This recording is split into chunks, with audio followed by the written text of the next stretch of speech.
Welcome back to our channel. నేను మీ Kavya. So 2011 SC ST జనాభా లెక్కల ప్రకారం ఎస్సీ ఎస్టీలకు 2024 డెడికేటెడ్ కమిటీ ఇచ్చిన రిపోర్ట్ ప్రకారం బీసీలకు 2017 మున్సిపాలిటీ యాక్ట్ ప్రకారం విమెన్ రిజర్వేషన్. సో ఇట్లా లెక్కల ప్రకారం వాళ్ళకు ఉండే రిజర్వేషన్ల ప్రకారం యాక్ట్ల ప్రకారం ఎన్నికల కమిషన్ ఏ వార్డు ఎవరికి అండ్ మేయర్ స్థానాలు ఎవరెవరికి ఎన్ని కేటాయిస్తున్నాం అనేది ఇవాళకి క్లారిటీ ఇచ్చింది. సో చాలా రోజుల నుంచి ఎప్పుడెప్పుడు ఏ రిజర్వేషన్ ఎవరెవరికి ఉండబోతుంది అని ఒక ఉత్కంఠ ఉండే. సో మొత్తానికి ఆ ఉత్కంఠకి ఇవాళకి ఒక ఫుల్ స్టాప్ పడిందని చెప్పొచ్చు. అయితే డివిజన్ల వారీగా కూడా ఖరారు చేసింది. మొత్తం రాష్ట్ర వ్యాప్తంగా ఉండే 121 మున్సిపాలిటీకి అండ్ 10 మేయర్ స్థానాలకి ఏ కేటగిరీ ఉండబోతుంది అనేది చూద్దాం మనం. అయితే ఇక్కడ 121 మున్సిపాలిటీకి ఎస్సీల్లో 17, ఎస్టీకి 5 అండ్ బీసీకి 38 ఇచ్చింది. అండ్ మేయర్లకు వచ్చేసరికి ఎస్సీలకు 1, ఎస్టీలకి 1, బీసీలకు 3 అండ్ జనరల్ కేటగిరీ విమెన్కి 4 అండ్ జనరల్లో 1 కేటాయించడం జరిగింది. అయితే చైర్పర్సన్స్కి వచ్చేసరికి మనకి ఎస్టీ జనరల్కి అండ్ ఎస్సీ జనరల్కి బీసీలకి ఇట్లా మొత్తానికి చూస్తే ఇవాళ ప్రకటించిన దాంట్లో 50% మహిళలకి రిజర్వేషన్ అయితే ఇచ్చింది. సో ఒక్కసారి మనం డివిజన్ వైజ్గా చూద్దాం ఎక్కడెక్కడ ఎవరెవరికి ఎట్లాంటి రిజర్వేషన్స్ ఉన్నాయనేది. అయితే ఇక్కడ జిహెచ్ఎంసీ మేయరే ఈసారి కూడా ఉండే అవకాశం ఉంటుంది. ఎందుకంటే జిహెచ్ఎంసీ మేయర్లకు సంబంధించి జనరల్ కేటగిరీ అండ్ దాంతోపాటు విమెన్ కేటగిరీ కూడా రావడం జరిగింది. అయితే ఇక్కడ reservations for mayor Kothagudem ST జనరల్కి వచ్చింది and SC category Ramagundam SC జనరల్కి వచ్చింది అండ్ బీసీ కేటగిరీకి సంబంధించి Mahabubnagar BC women and Mancherial BC general and Karimnagar కూడా బీసీ జనరల్కి ఇవ్వడం జరిగింది. అండ్ ఖమ్మం విమెన్ జనరల్కి ఇచ్చింది, నిజామాబాద్ ఉమెన్ జనరల్ అండ్ ఇక్కడ అన్రిజర్వ్డ్ 1 అండ్ జిహెచ్ఎంసీ హైదరాబాద్ మేయర్గా కూడా విమెన్ ఉండబోతుంది అండ్ నల్గొండకు సంబంధించి కూడా జనరల్ విమెనే ఉండబోతుంది. సో ఇదంతా కూడా 2017 మున్సిపాలిటీ చట్టం ప్రకారం 50% ఏదైతే మహిళలకు రిజర్వ్ చేయాలనే యాక్ట్ ఉందో సో దాని ప్రకారం ఈసారి ప్రకటించిన దాంట్లో మహిళలకు 50% రిజర్వేషన్ అనేది వచ్చింది. అండ్ ఇక్కడ చైర్పర్సన్స్ కేటగిరీ ఒకసారి చూద్దాం. Kalluru ST general and Bhoothpur ST general, Mahabubabad ST general, Kesammadugu ST women and Yellampet ST విమెన్కి ఇచ్చిండ్రు. స్టేషన్ గన్పూర్ ఎస్సీ జనరల్కి వచ్చింది అండ్ జమ్మికుంట కూడా ఎస్సీ జనరల్కి వచ్చింది అండ్ హుజూరాబాద్కి వచ్చేసరికి ఎస్సీ ఉమెన్కి వచ్చింది ఇక్కడ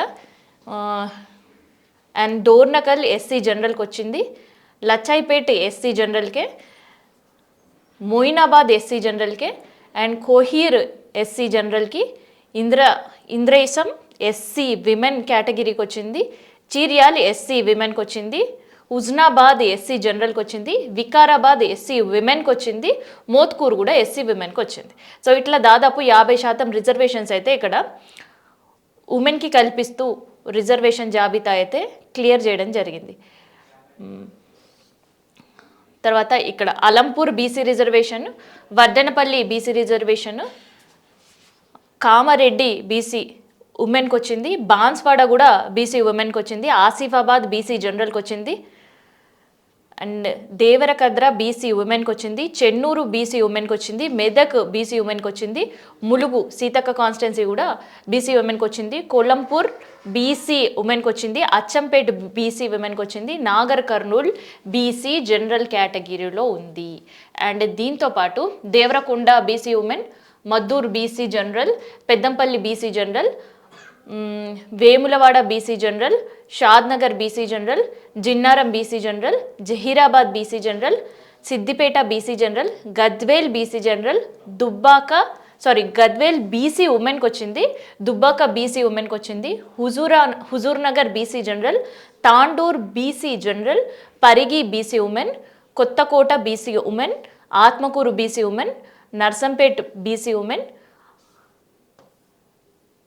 next Nirmal women general category, Bheemgal women general category, Armoor women general category, Bodhan unreserved ఉంది, Sircilla women general, Shankarpalli unreserved, Chevella unreserved, Ibrahimpatnam unreserved, Amangal unreserved, Kothur unreserved, Sangareddy women general, Isnapur women general, Suryapet unreserved ఉంది, తిరుమలగిరి అన్రిజర్వ్డ్ ఉంది, కొడంగల్ అన్రిజర్వ్డ్ ఉంది, వనపర్తి ఉమెన్ జనరల్ కేటగిరీలో వచ్చింది, and Pochampally unreserved, Wardhannapet unreserved, Yadagirigutta women general, Bhuvanagiri women జనరల్కి, Choutuppal women general కేటగిరీలో ఉంది. And ఇంకా Jadcherla unreserved, Thorrur unreserved, Maripeda women జనరల్కి వచ్చింది, అండ్ బెల్లంపల్లి ఉమెన్ జనరల్కి వచ్చింది, రామాయణపేట్ ఉమెన్ జనరల్కి వచ్చింది, నర్సాపూర్ ఉమెన్ జనరల్కి వచ్చింది.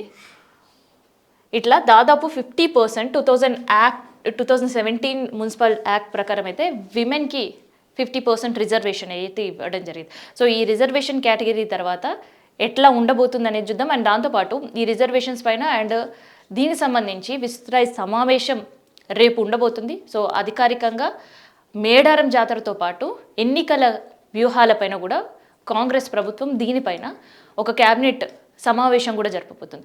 కేవలం అధికార పక్షమే కాదు, ప్రతిపక్షాలు కూడా వాళ్ళ యాక్షన్ ప్లాన్తో ముందుకు పోబోతున్నాయి.